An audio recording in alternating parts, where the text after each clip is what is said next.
ahora deben entender la parte de tratamiento y todo esto ya es diferente. Estamos. Yo espero que yo pueda transmitirles algo de conocimiento. Yo quería que fuera eso más arriba. ¿Sí se puede, doctor? ¿Doctor? A menos que se levante algo. Venga, uno, eso es más está bajito allá, el otro de atrás. Voy a ver si no puede dirigir, doctor. Usted quiere. Next. Ay, viene la otra diapositiva, entonces vamos a ver. Mi zapato lo que Van a encontrar es esto, que es un estado en el cual el corazón es incapaz de bombear la sangre para suplir las necesidades metabólicas de todo el cuerpo. Eso es lo tradicional, pero eso ha cambiado recientemente. Entonces, esta es la más reciente. Es un síndrome clínico complejo que puede resultar de cualquier alteración funcional o estructural. ¿Qué es estructural? Que se dañe internamente el corazón, que tenga un infarto, que tenga una valvulopatía. ¿Ya? Y la función y la alteración funcional ella es como la sístole y la diastole. Entonces, la falla cardíaca es un síndrome que puede resultar de cualquier alteración funcional estructural que dañe la capacidad del ventrículo a llenarse, eso es la diástole, y a eyectar sangre en la sístole. Resumiendo, eso es la falta adecuada de una contractilidad que es la función sistólica, o una capacidad correcta de la relajación que es la función sistólica. Eso es. En base a eso se desarrolla o se comprende el estado de la insuficiencia. La próxima. Para que vayan conociendo términos, vengan. Vengan. Retroceda, por favor. Para que vayan conociendo American College of Cardiology, una evolutiva, sí, American College of Cardiology y American Heart Association. Cuando ustedes ya ven esto, ya trabajamos bien. American College of Cardiology, American Heart Association. Next. No friegue. Ya terminó. Dígame. Bueno, miren, esto es un problema de salud pública a nivel mundial. Eso es para darle una claridad. Aquí tenemos, ya hemos empezado a hacer esto, la parte estadística a nivel nacional de la parte de la falla, del cardio, todas las enfermedades del cáncer. Pero en Estados Unidos, donde ya las mejores investigaciones y los mejores controles lo hacen en Europa. Entonces, miren, aproximadamente 5 millones de personas en Estados Unidos sufren falla cardíaca. La incidencia son los casos que hay, ¿no es cierto? ¿Cuál es la prevalencia y la incidencia? La prevalencia médica, miren, de 12 a 15 millones de personas en Estados Unidos. Días de hospitalización, 6.5 millones por año. ¿Puede correr un poco para acá?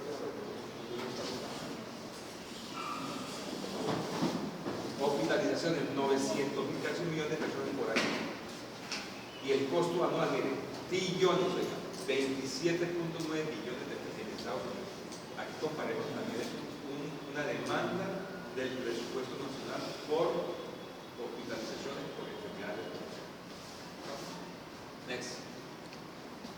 Entonces, miren, el estudio de Framingham es el estudio más grande que se ha hecho a nivel de epidemiología. Inicialmente fue epidemiológico y después sirvió mucho para las investigaciones, porque de ahí se han sacado, en base a este estudio, han seguido controlando a los pacientes durante todo el tiempo y aquí saben cuál es la mortalidad, la mortalidad por enfermedad cardiovascular, por infarto miocardio. En base a ese estudio se han desarrollado toda esta parte de estadística. En la mortalidad, 60% de los hombres mueren a los 5 años después de diagnosticar la insuficiencia grave. En mujeres, afortunadamente y gracias a Dios, hay menos mujeres. A los 5 años, el 42% de diagnosticar la falla cardíaca. Y después de los 9 años o 10 años de inicio de la falla cardíaca, muere el 75%. Bueno, y la muerte súbita de los hombres, 25% de hombres, generalmente estos pacientes de muerte súbita se mueren por arritmias cardíacas o por falla cardíaca refractaria. Y la arritmia cardíaca de estos pacientes es la fibrilación ventricular. Fibrilación ventricular. Una arritmia que produce muerte súbita. Fibrilación ventricular. Y la muerte súbita está definida como la muerte que se sucede o ocurre en una hora después de apareció los síntomas, sobre todo en el infarto miocardio. O sea, en la primera hora, si el paciente se murió, se llama muerte súbita. O el paciente muere, como dicen, súbitamente en un momento. La próxima, next. Causa de aumento de la frecuencia de la falla cardíaca. Antiguamente, los sistemas de salud en el mundo, sobre todo en Sudamérica, en los países progres, no había, yo me acuerdo, los hospitales en los pueblos era calidad hospital, calidad de vida de la gente. Se hospitalizaba, compraba un medicamento, no había servicios, no había un buen servicio de salud. Ahora hemos mejorado todo el porque la corrupción, la deshonestidad no hemos mejorado. Pues mire, ¿por qué se ha aumentado la falla cardíaca? Envejecimiento de la población. Antiguamente la población se moría más rápidamente. O sea, la sobrevida, años de infarto miocardio y se le disminuyen las complicaciones del infarto miocardio. La trombosis es la estrepitacia. Reducción en la mortalidad de hipertensión arterial o control, lo que yo les dije. Ahí ya se está aplicando más de medicina preventiva. Los hipertensos, debido a la médica, tomaban algún medicamento. Las medicinas de aquel entonces tenían muchos efectos secundarios. Hoy día el mejor control de la presión arterial, aumentar la sobrevida. Aumento de la prevalencia de cardiopatía y idiopática. Mira.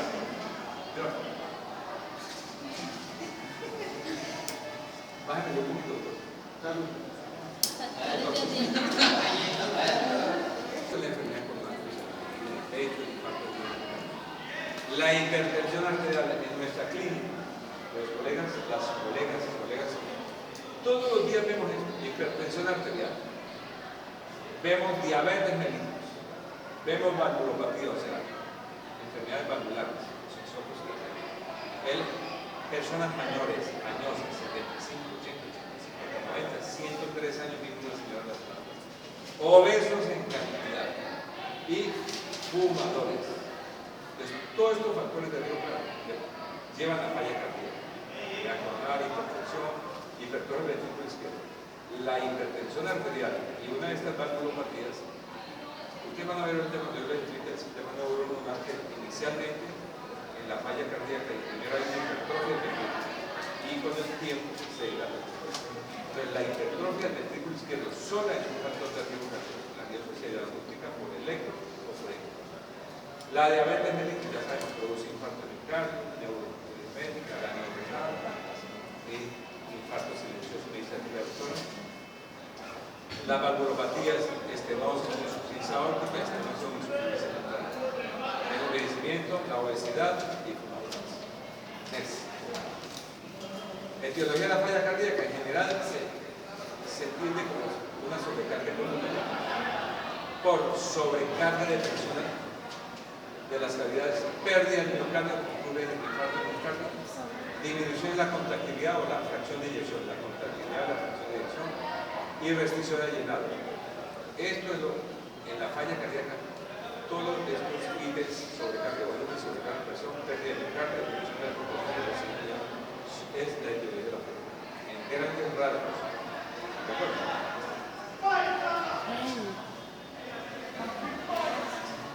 Otras etiologías de falla cardíaca son muchas, por eso se llaman síntomas.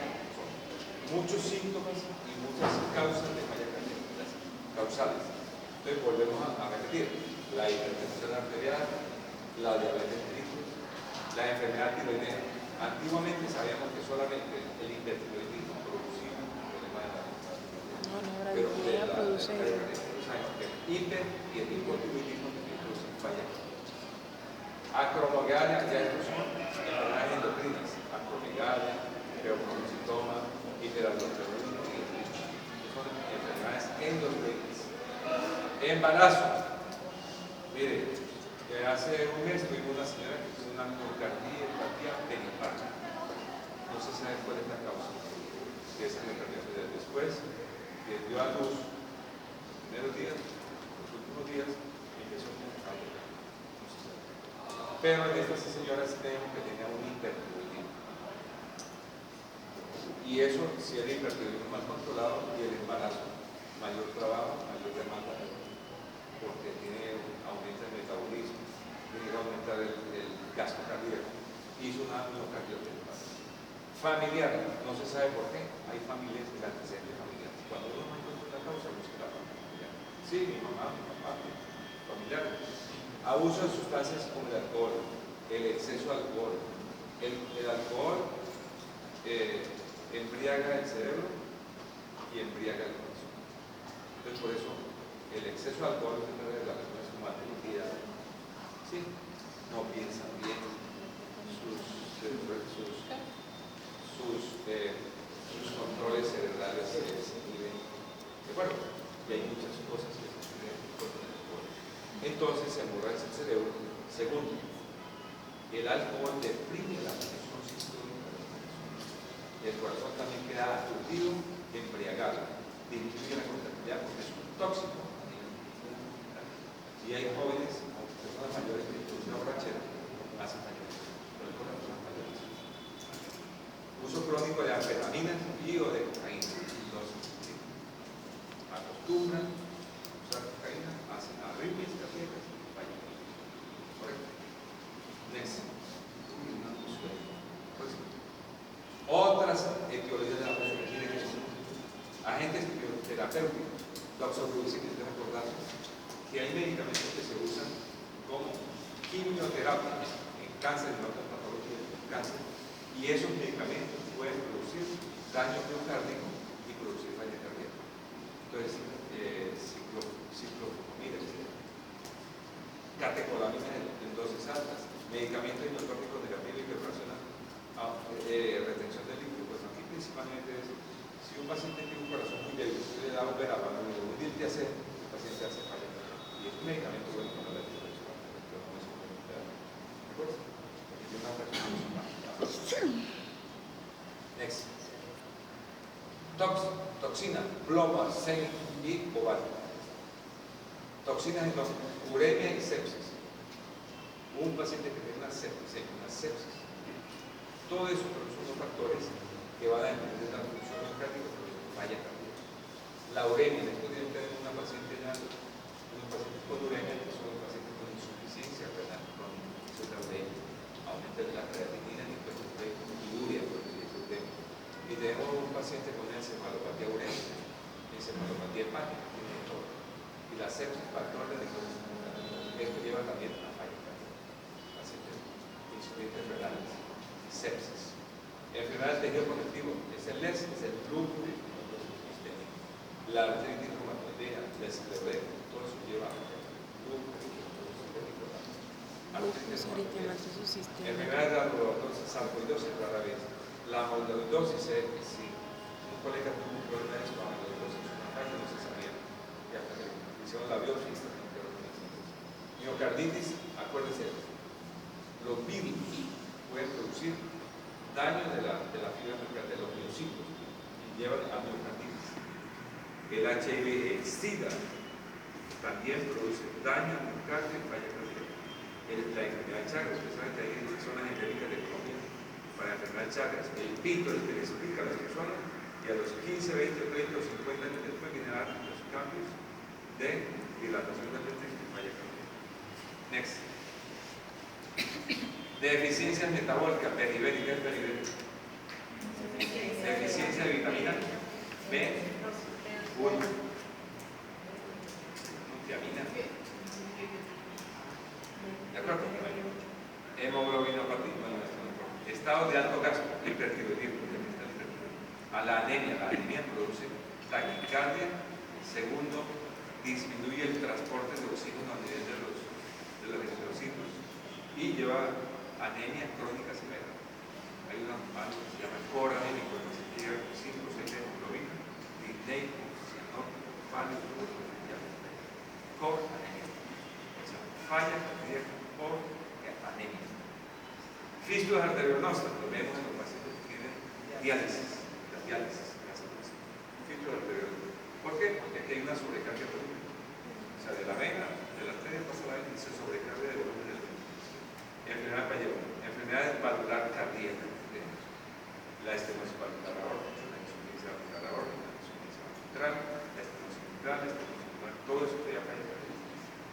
idiopática, miren, no encontramos causas. Después de investigar todo esto, next. Bueno, ¿cuál es la fisiopatología de la falla cardíaca? Factores neurohormonales. Esto es importante porque tienen que saber también por qué se llega a una falla cardíaca. Porque usted llama, ahorita lo voy a enunciar, línea grande del cuerpo, pequeño del cuerpo, línea parcial, ya es los síntomas cognitivos. Pero si usted algo entiende de esta parte, va a poder identificación de la justificación de por qué tiene el paciente. Y al presentar cualquier injuria miocárdica, por ejemplo, un infarto, una infección, aparece un efecto hemodinámico inmediato, caída del gasto cardíaco. Es el volumen de sangre que inyecta el corazón por minuto. Ese es el gasto. Entonces, si se baja el gasto cardíaco, no va a haber buena perfusión cerebral, buena perfusión renal, sistémicamente tampoco va a haber buena perfusión del gasto cardíaco. Este efecto hemodinámico de la caída del gasto cardíaco, se baja la presión arterial, hay perfusión periférica, vasoconstricción periférica, hay mala perfusión en todos los sentidos. Si se baja esto en un sistema de alarma, pues este efecto hemodinámico dispara los mecanismos compensadores de la activación del sistema neurohormonal. Donde, ahorita les explico cuál es el sistema neurohormonal, donde se activan sustancias vasoconstrictoras y vasodilatadoras para compensar, a fin de mantener el gasto. Se dispara el sistema neurohormonal. Next. ¿Cuál es la situación del sistema neurohormonal en falla cardíaca? Ya ustedes lo saben. El sistema simpático, sistema renina, angiotensina, aldosterona. Esto es principalmente. Sistema simpático, epinefrina, esto tiene efecto alfa y beta. El sistema renina, angiotensina, aldosterona produce vasoconstricción, taquicardia, aumenta el gasto cardíaco y por la aldosterona retiene agua y sal, edemas. Correcto. Ahí también la explicación. Entonces, cuando se dé un tratamiento para la falla cardíaca, antiguamente que se daba la digoximonia. Hoy tenemos sustancias, medicamentos que bloquean este sistema y bloquean también este sistema. Entonces, el sistema de renina se retiene aldosterona. Angiotensina 2, la aldosterona retiene agua, sal y produce edemas. Sistema de línea vasopresina. La endotelina, aprendan desde ahora que la endotelina, acuérdense, endo es el vasoconstrictor más potente que se ustedes sabían que la angiotensina 2 es potente vasoconstrictor, sí, pero es más potente vasoconstrictor endotelial, la endotelina. ¿Estamos? Y este sistema también, la endotelina se activa cuando se activa este sistema renina y este sistema se activa la endotelina y produce mayor vasoconstricción. Cierra los vasos, aumenta el trabajo del miocardio y el miocardio no está capacitado para la dieta. Y otra cosa importante, técnico natriurético atrial. Hoy día en las unidades de cuidados intensivos en urgencias se está utilizando. Llega un paciente con disnea, con la presión alta, el médico dice, ¿tú dudas si tiene una falla cardíaca o no? Usted hace rápidamente este examen y si da un valor de 300, 400, le ayuda. Esto también es importante. Citoquima, factores de necrosis tubular, interleuquinas, eso ya vamos a pasar a la próxima. Otras activación del sistema, otras menor importancia. De estas sería importante la insulina, la resistencia a la insulina. Los pacientes ya pueden hacer que la falla cardíaca se presente la falla cardíaca. Hormona de crecimiento del cortisol. La primera hora del amanecer, cuando nos levantamos, se aumenta el cortisol. Disculpe, doctor, ¿me puede repetir lo de la insulina? Porque no lo escuché. ¿Te queda claro? ¿Me puede repetir lo de la insulina? Que no lo escuché. Bueno, la insulina es la resistencia a la insulina. Usted puede tener buena cantidad de insulina que produce el páncreas y transporta la glicemia a los receptores periféricos de todo el organismo. Transporta la insulina, transporta la glicemia. Pero si esos receptores a la insulina están bloqueados, hay resistencia a la insulina. Entonces producen disfunción endotelial. 1. 2. Esa resistencia a la insulina hace que la glicemia no se controle, o sea, el tratamiento. Si no tiene tratamiento o hay tratamiento, si no se controla esa resistencia a la insulina, puede aumentar la presión arterial del médico. ¿Estamos? Pero usted le da un medicamento para bloquear esa resistencia a la insulina y que transporte la insulina transporta la glucosa y usted da un medicamento que evite esa resistencia a la insulina y esos receptores quedan libres y ahí sí el transporte de glucosa por la insulina es llevar esa insulina a sus receptores y ya. Correcto. Y si hay resistencia a la insulina, usted le da tratamiento, no mejora la resistencia, no mejora la resistencia. La próxima.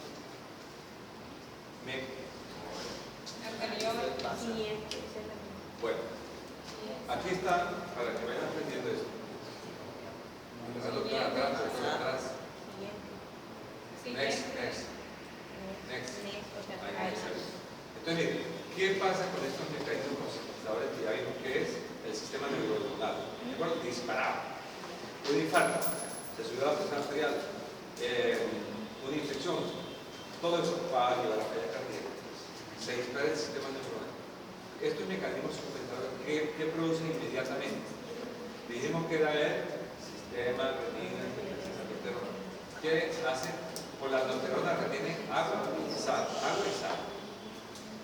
Esto que un efecto beneficioso inicialmente para controlar la falla, aumenta el volumen intramuscular, aumenta el gasto cardíaco y aumenta la presión arterial. En el momento, como compensación inicial en la fase inicial de la falla, excelente. Pero miren, con el tiempo, ¿qué hace? Aumenta el estrés de la pared del ventrículo, aumenta la constricción pulmonar y sistémica, o sea, viene la constricción del pulmonar, diagramas pleurales, edema pulmonar y sistémicamente produce edemas.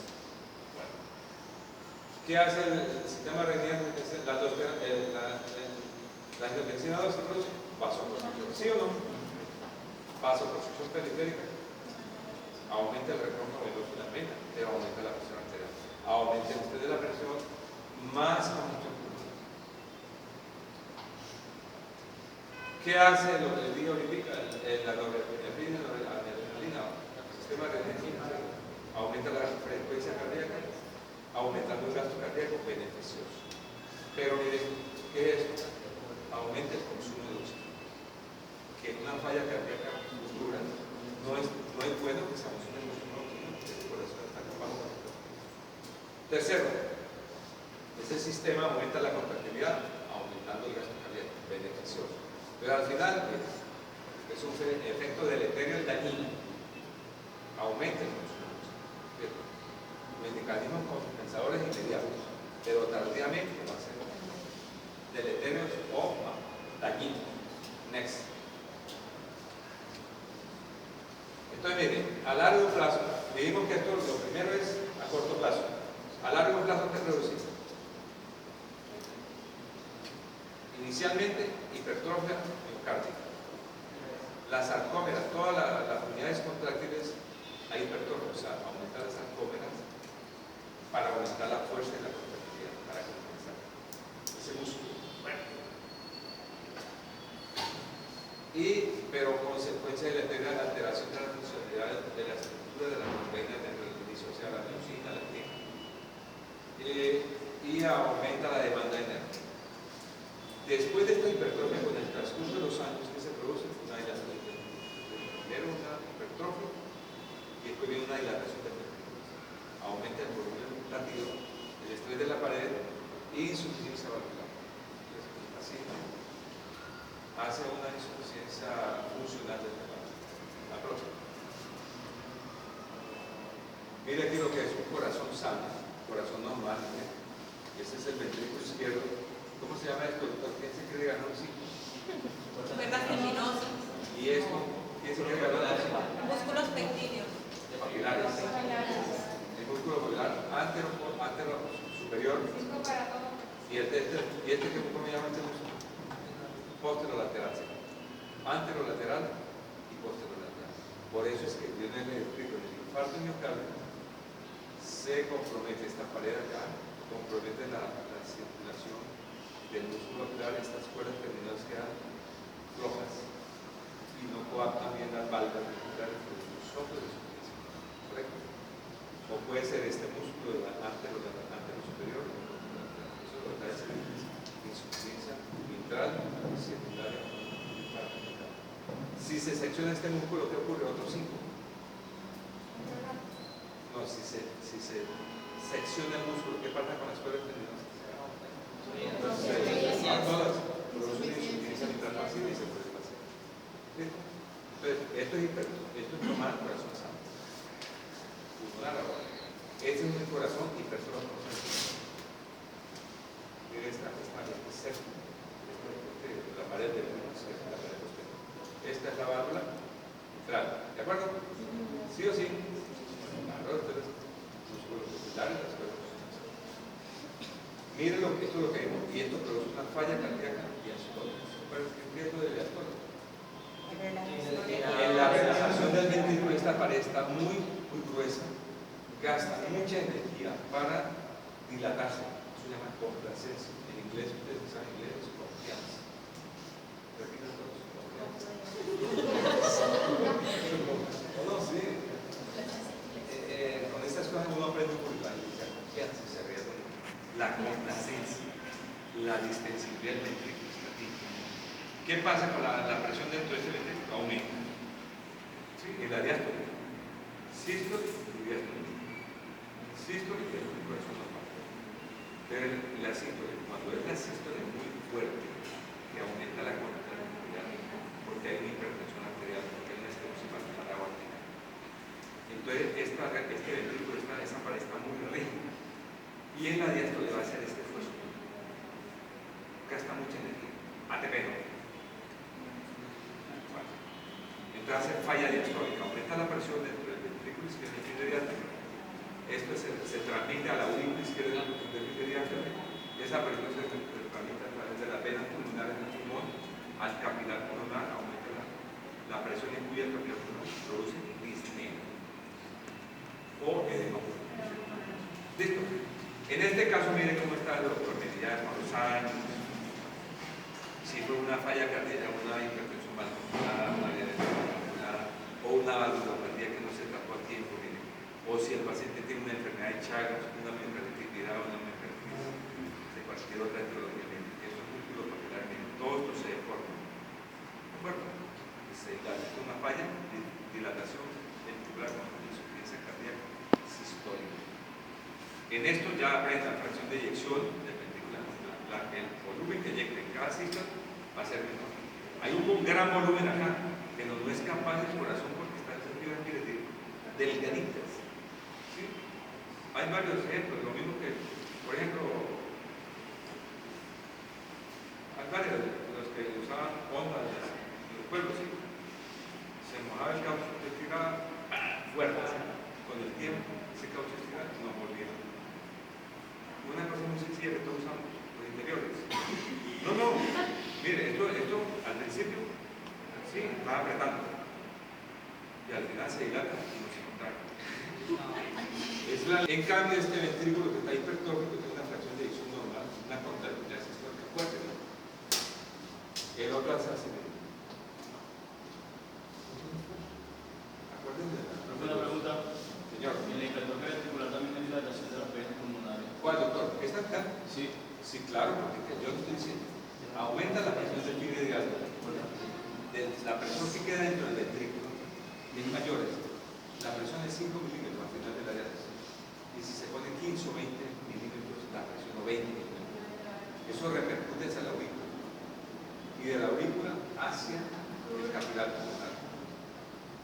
O sea, dilata, sí señor.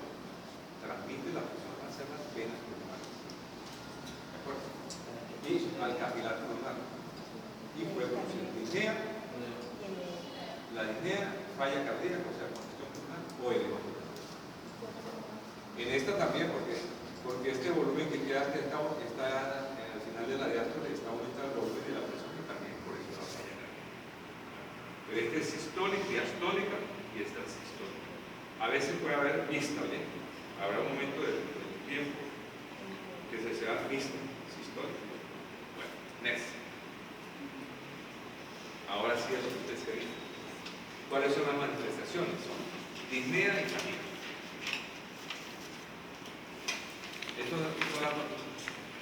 hipertensión sobresaliente. Tenemos varios pacientes allá que llegan con disnea y la disnea le dice, si un paciente viene con disnea tiene un problema cardíaco o un problema pulmonar. ¿Estamos? Excepto que esté anémico, también la disnea. Pero usted tiene que estudiar otra enfermedad. Primero, digo yo, cardíaca. Si el paciente es fumador de cigarrillo, si trabaja en una mina de carbón, la disnea es secundaria. Inicialmente, si el paciente es hipertenso, diabetes, fumador de cigarrillo, obeso, hipercolesterolemia, cardíaco, ¿de acuerdo? Entonces, mire, disnea y fatiga, que limita la tolerancia al ejercicio, o sea, disminuye la tolerancia al ejercicio. Y al final va a retenerse líquido, o sea, edemas, que puede llevar a la congestión pulmonar y edema periférico. Congestión pulmonar es estertores pulmonares, derrame pleural, edema pulmonar y aquí edema de miembros inferiores. La próxima. Next. Síntomas y signos de insuficiencia cardíaca congestiva. Ellos dividen la falla cardíaca en derecha, en izquierda, anterior, retrógrada, etcétera, etcétera. Pero aprendan eso. Falla cardíaca derecha se produce cuando hay un problema sola. Hagamos esta primera, que es la global. Entonces, disnea empieza ahí.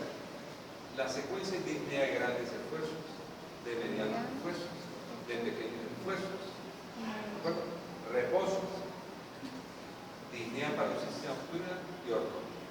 La disnea paroxística nocturna es el paciente se acuesta, 3 o 4 horas después se levanta ahogándose, buscando el aire, abriendo la ventana.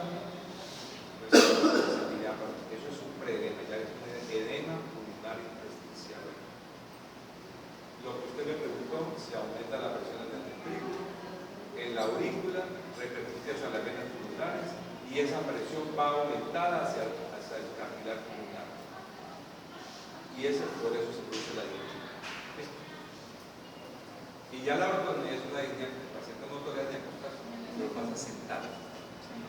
Pues disnea progresiva, de grandes, medianos, pequeños y progresivos. A veces no hay tiempo para que aparezca esa disnea tan progresiva. Si usted tiene una crisis hipertensiva y se eleva en 220, 140, hace disnea súbita y edema pulmonar. Es una falla aguda. La crónica es diferente, la disnea es paulatina. Si el paciente hace un infarto de miocardio, ese ventrículo se dilata, no hay contractilidades de las fibras miocárdicas, se dilata el ventrículo y hace una falla. ¿Estamos? Entonces aquí generalmente esta es la crónica, el reposo, el esfuerzo, parcial, malestar en el sistema respiratorio. El malestar abdominal, ¿por qué lo presenta el paciente? Aquí llegan muchos pacientes, lo llegó la llamada 20 días, un dolor abdominal. Entonces, sigo más acá. ¿Qué va a los ¿Qué pasa al paciente? El paciente tiene una falla cardíaca. ¿Y por qué le tenía este abdomen doloroso y distendido? ¿Por qué? Ya lo vas a saber. Hepatomegalia. Por la falla global. Falla cardíaca global. Tenía hepatomegalia. Y la hepatomegalia, usted sabe que desciende la cápsula de Coges, L y Gleason. La cápsula de Gleason. Por eso entonces usted cuando llega un paciente, tiene que ser un clínico. Si este paciente tiene hipertensión arterial y viene con disnea y viene con edema, el dolor abdominal es porque pica los cardiacos, pero fácil. Entonces, malestares abdominal o epigastris, se liga. Hepatomegalia. Náusea o anorexia, pérdida de apetito. Edema podálico, edema en miembros inferiores. Trastorno del sueño, ¿por qué no estos pacientes de ansiedad? Y muchos. Llega el paciente en la noche, está de turno, y el paciente, no, que el señor dice que no puede dormir, que está nervioso.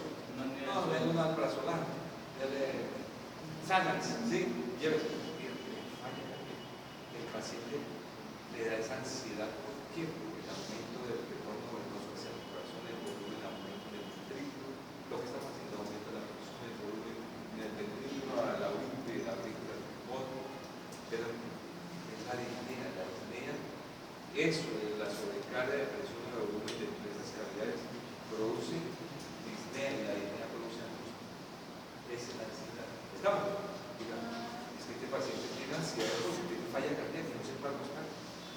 eso produce angustia. Pero no empieza a decir, no tienes ansiedad, sana, somete a arriba, tienes una falla cardíaca. Y la falla produce un trastorno de sueño. Ahora, tos. La tos no es cuando vean todos los criterios mayores de la tos no es un criterio mayor de falla cardíaca. En cambio, la disnea sí, la disnea también, la ortogonía también, los edemas. Así, un paciente que tiene una falla crónica, hemos tenido ahí en la clínica, falla crónica refractaria al tratamiento médico.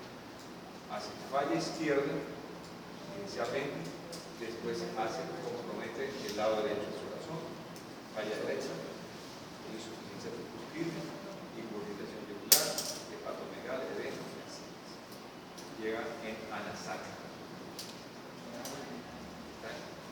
Hidrógeno, es un edema generalizado. Aumento de peso, porque aumenta el peso por la perfusión de líquido. El paciente que elimina después del tratamiento 6, 7, 8 kilos de ideal por agua. Aproximadamente. Insulina de bajo gasto. Bajo gasto, cuando digan bajo gasto, digan el paciente está con la persona arterial baja. Su corazón es incapaz de bombear suficiente sangre, porque el corazón está dilatado. ¿Estamos? Entonces tiene una fracción de eyección del ventrículo izquierdo muy baja. La fracción de eyección del ventrículo izquierdo normalmente por encima del 5%. Entonces llega un paciente con 25-30% de eyección, la mitad. ¿Qué volumen va a inyectar en cada sístole ese ventrículo? Un poco. La sangre se queda en el cielo, el corazón fue grande. Se llena de volumen y ese volumen que se llena el corazón, la fase sistólica, no es capaz de inyectar los otros se queda dentro.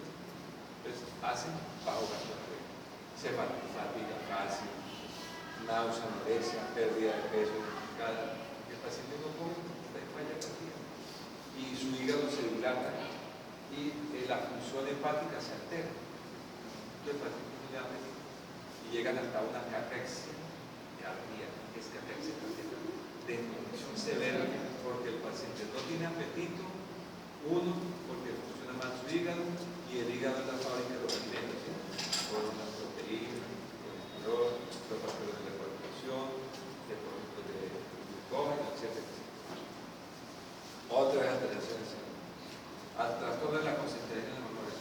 Si usted tiene una mala perfusión cerebral, ¿qué oxígeno le va a llegar a su cerebro? Entonces usted va a estar confuso, desorientado.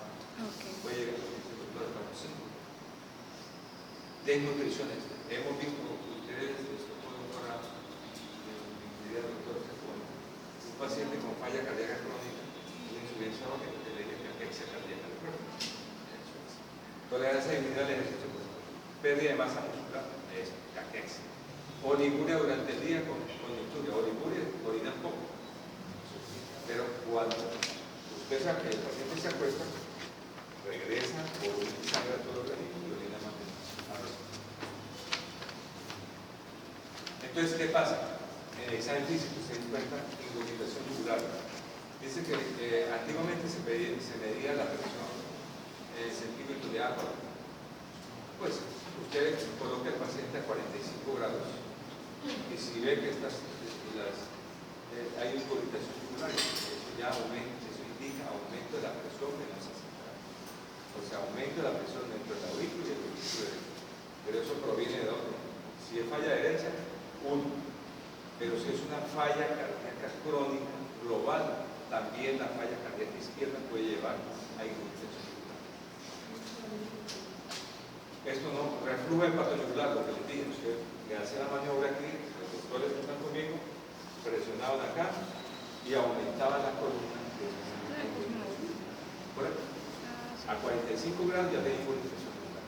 Y usted, porque el hígado estaba congestivo y lleno de sangre, que apriete el hígado hacia arriba y aumenta la columna de la yugular. Se llama reflujo. Es un signo ya mayor de falla cardíaca. Hepatomegalia. La próxima. Extremidades lo que le frías, el paciente pasa frío, vasoconstricción periférica, le ve los pelos, los arteros, están fríos, manos, los brazos. con o sin cianosis. ¿Por qué? Porque ya les dije, el gasto cardíaco está bajo en los pacientes y está aumentada la resistencia vascular sistémica, están vasoconstrictivos. Porque les dije que el actual sistema renina angiotensina retorna produciendo vasoconstricción. Entonces, si hay bajo gasto cardíaco, menos volumen de sangre y pues, el oxígeno llega a todo el organismo y la resistencia periférica está aumentada. Entonces, por eso usted llega al paciente con falla cardíaca, ¿usted qué hace? Mejorar el gasto cardíaco, puede ser con inmunotrópico, uno, y disminuir la resistencia periférica. ¿Usted cómo lo hace? Con vasolina, nitroglicerina, o los ARA2, o los inhibidores Z. Correcto. Edema. Esto es importante para que ustedes aprendan a diferenciar que un paciente con edema sin irritación jugular hay otras causas de edemas. Insuficiencia venosa crónica, o sea, enfermedad venosa, varices, eso puede dar edema sin irritación. Trombosis venosa, o sea, trombosis venosa.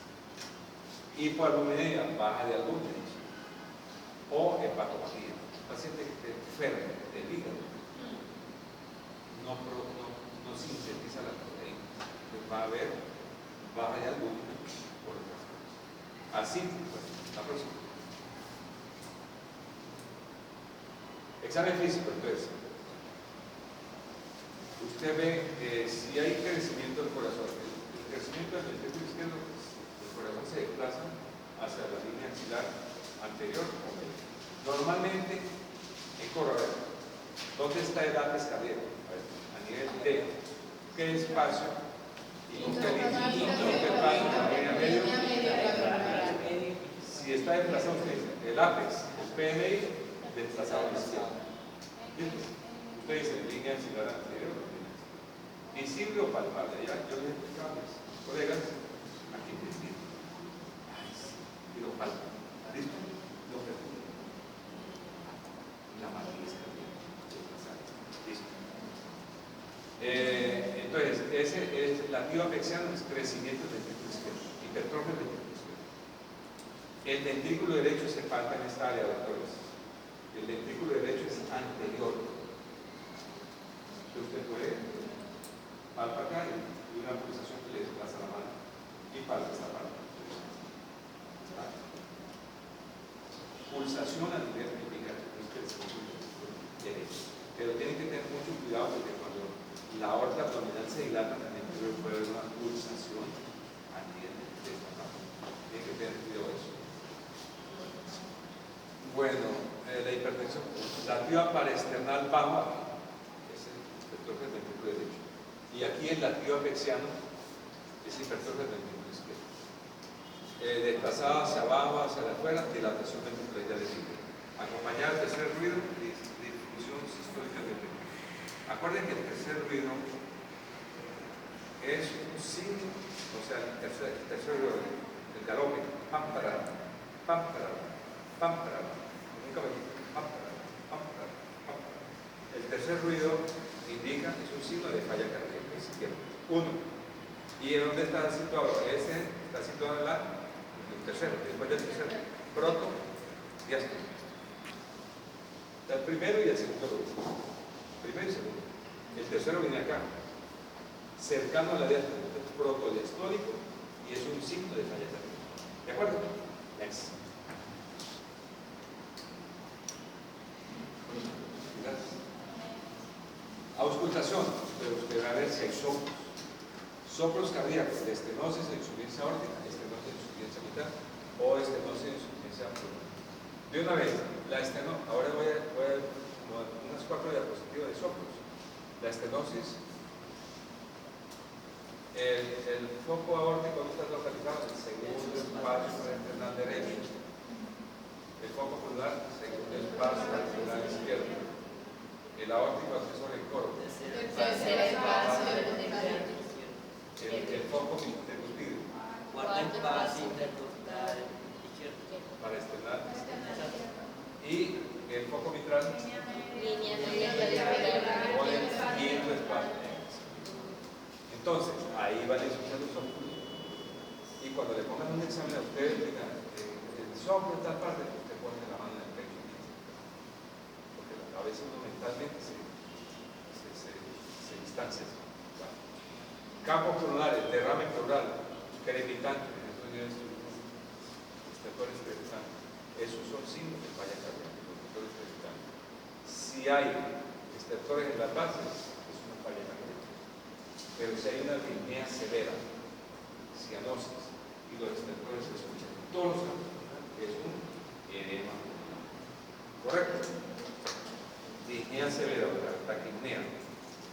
Los estertores basales indican falla cardíaca.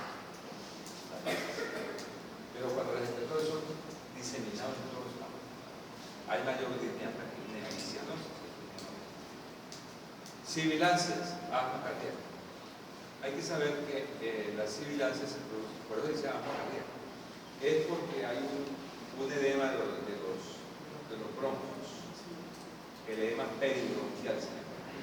El bronquio está dilatadito, esto pasa la esto. Pero cuando se hematiza, se va engrosando esa pared y produce como si fuera el paciente respira, y al expirar la sibilancia. Te dice que es asma, un ataque, es la asma cardíaca. ¿Estamos? Si el paciente no tiene antecedente de hipertensión, que ha tenido un infarto cardíaco o falla cardíaca, usted dice que ese paciente tiene un broncoespasmo por edema pulmonar o edema pericardíaco. Hace sibilancias y sibilancias. Ritmo de calor, que ya lo vemos, eso es la próxima. Tiene un paciente con insuficiencia cardíaca izquierda, que el paciente se sienta, tiene esa dificultad que hace ese paciente para respirar, para introducir el aire. Y usa los musculares y solo respiratorios de necesidad. Con sed de aire, y a veces hablan hasta la ventana. ¿Y qué pasa?